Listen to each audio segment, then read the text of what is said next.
Hey guys, Josh Collacchi here with RotoCurve for today's starting pitchers picks for DraftKings and FanDuel and Daily Fantasy Baseball. Today we have an 11-game slate, which is not quite a full slate as there's 15 games normally, but there's a lot of good pitching today, so let's get right into it. Obviously, today is the day that Chris Sale is going to pitch. Now, every time that he pitches, especially with the streak he's on right now, I believe 6 straight starts of 10 strikeouts or more, you're going to want to pick him. But today, I think, is the day you stay away from Chris Sale. He has the worst possible matchup for a left-handed pitcher based in the Toronto Blue Jays.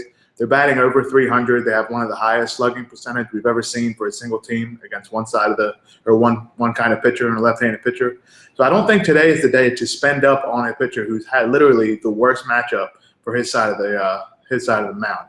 That being said, he is one of the best pitchers in baseball. He's probably the best left-handed pitcher not named Clayton Kershaw. So he is still worth taking in a few tournaments, but I'm personally staying away from him today because a guy like that, if he doesn't perform as well as he needs to be, and especially with his price, he's got to be in the 20s in FanDuel and probably over 30, 35 on DraftKings.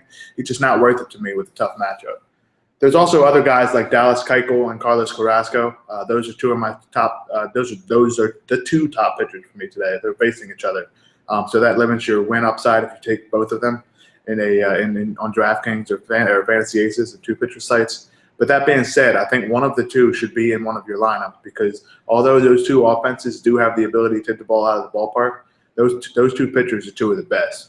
Now, if I had to select one of them, I would probably go with Keuchel simply because he's one of the more efficient pitchers in baseball. And Carrasco threw just 124 pitches in his last start, that being one of the almost no-hitters he had.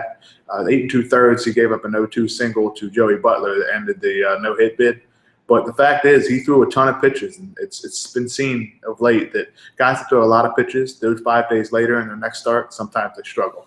So there's some other pitchers I would like to talk about today, potentially some values and some guys that are under the radar. The first guy is A.J. Burnett at the San Diego Padres. Now, Burnett in PNC Park is something that a lot of analysts have talked about, and some people have said it's anecdotal evidence, and some people say that they have statistical analysis on it. That being said, no matter what, he always seems like he pitches better at PNC Park. Now, I have some numbers for you. I dug into it a little bit this year. So far, he has a 1.3 ERA.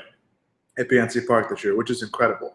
Now, there's been a big debate on whether ERA is effective of just the pitchers or sometimes that has based on luck, whether guys hit the ball where. But you can't argue with that kind of production. It's close to 50 innings so far this year. Like I just said, he has that 1.3 ERA. Now, that is a relatively small sample size. So I went and looked at Burnett's career numbers at PNC Park. He has a 2.5 ERA in Pittsburgh. That's saying a lot because this guy pitched a long time in a lot of different ballparks, but he always seems to have a lot of success in Pittsburgh for whatever the reason may be.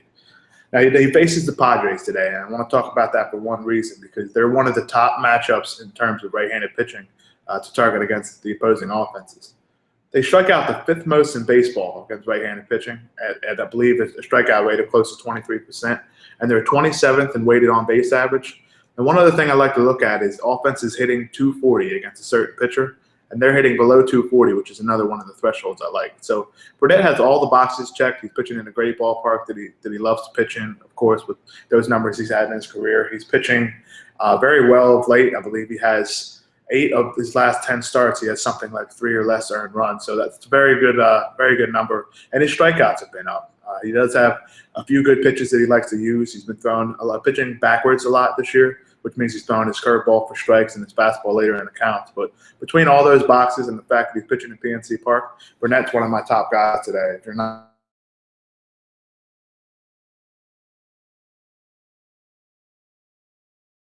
left-handed pitching is one of the better matchups in daily fantasy sports, and it kind of goes under the radar. A lot of people consider the Cardinals to be a top-hitting team, and they are, but only against right-handed pitching. Against lefties, they have the 2nd highest strikeout rate. I believe it's just under 25%, which is an alarming rate if you're a Cardinals fan. But if you're selecting lefties against them, that's a great number to target. They're also hitting just 233 against left-handed pitching, and they're slugging just 360, which is one of the lowest rates in baseball.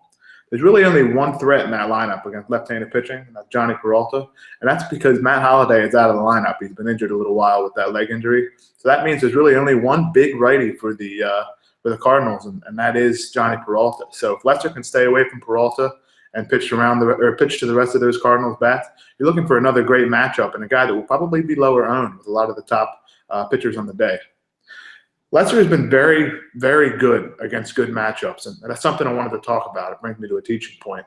When you're looking at pitchers that have a good matchup, like Lester against the Cardinals, look and see what he has done against other good matchups. And for left-handed pitchers, that's teams like the Brewers, teams like the Pirates, teams like the White Sox and the Red Sox. So I went back and looked at what Lester's done. He pitched against the Mets twice, who struggle against lefties and righties this year, and he did very well against the Pirates 3 weeks ago. So that says that Lester pitches well in good matchups, and that gives me another reason to start him today in the best matchup against left-handed pitching in the Cardinals.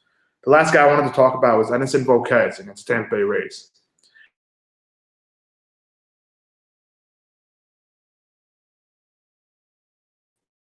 The Rays are 25th in weighted on-base average against right-handed pitchers. They have the 6th highest strikeout rate, and they're hitting just .237 against righties so far this year. What makes Volquez attractive is on FanDuel, he's 8,400, which is a lot. I can't pay that with the other pitchers. But on DraftKings, he's just 6,700, which makes him a huge value. Now, why is that? I think that the reason why his price is a little bit deflated on DraftKings is simply because he doesn't give up, or he doesn't strike out a lot of batters, and he gives up a lot of base runners relative to the other guys. And on FanDuel, you don't get punished for base runners. It's only strikeouts, innings pitched, and runs allowed. So Volquez does have that benefit on FanDuel, but to me, when there's a 1,700 price difference, it makes for a value.